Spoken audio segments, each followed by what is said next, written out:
Siz yo'lni faqat piyodalar o'tish joyidan kesib o'ting. Mashinalar har doim sizni payqamasligi mumkin. Siz gaz hidini sezsangiz, darhol derazani oching. Elektr asboblarini yoqmang. Siz yong'in ko'rsangiz, o'zingiz o'chiraman demang. Darhol 101 raqamiga qo'ng'iroq qiling. Siz xona derazalarini yopib qo'ymang. Shamollatib turing. Is gazi sezilmaydi, lekin juda xavfli.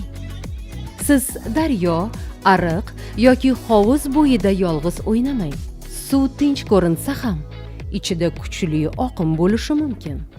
Siz bo'ron yoki yashin paytida daraxt tagida yoki metall buyumlar yonida turmang.